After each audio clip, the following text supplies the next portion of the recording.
ইচ্ছে করে সবাইকে নিয়ে ট্যুরে যাই, কিন্তু সময় স্বল্পতা এবং ব্যস্ততার কারণে তা হয়ে ওঠে না। তাই তো ক্যামেরাবন্দি করে ট্যুরের সকল অভিজ্ঞতা বন্ধুদের সাথে শেয়ার করার জন্য এই ছোট্ট প্রয়াস। ফুয়েল ক্রাইসিসের কারণে আমাদের ট্যুর 64 ডিস্ট্রিক্ট থেকে কোনো প্রকার ট্যুরের ব্যবস্থা আমরা এতদিন করতে পারিনি বা করিনি।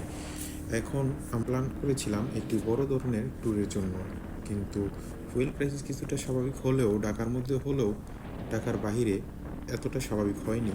তাই আমরা চেষ্টা করেছি ঢাকার আশেপাশে কোথাও ট্যুর দেওয়ার জন্য। সেই প্রেক্ষিতে আমরা আজকে 1 মে 2026 তারিখে রওনা হই ঢাকার গাজীপুরে। তো গাজীপুরে যাওয়ার সময় আমাদের মনে হয় এই সেই ভাইরাল রোড, যেখানে কিছুদিন আগেও বিভিন্ন ধরনের ফুলের গাছ ছিল, এই যে কিন্তু সেই ফুলের গাছগুলো এখন সম্পূর্ণ কেটে ফেলেছে। এই বাসটাকে ওভারটেক করতে হবে আমাকে এখন। আসলে হাইওয়েতে যদি কোনো বড় ধরনের গাড়ি থাকে, তার সাইডে বা পাশে আপনি না থেকে চেষ্টা করবেন হয় পিছনে থাকতে, না হয় ওভারটেক করে চলে যেতে। তা না হলে এই দুই সাইডে তাদের পুরাটাই ব্লাইন্ড স্পট থাকে। তো আমরা গাজীপুর চলে যাচ্ছিলাম বন্ধুরা। তো গাজীপুর এই রোডের ডিভাইডারের মাঝখান দিয়ে যে ফুলের গাছ ছিল তা এখন অনেকটা কেটে ফেলেছে, কারণ মানুষের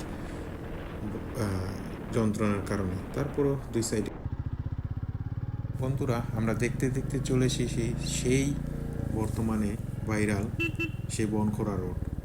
বনখোরা রোডের চারিদিকে দুই পাশে শুধুমাত্র গজারি গাছ, জঙ্গল এবং প্রকৃতির এক নিস্তব্ধ ছোঁয়া আছে এখানে। বনখোরা আসার পরে আমার সব থেকে একটা জিনিস ভালো লেগেছে, যা কিনা হলো এর নিস্তব্ধতা।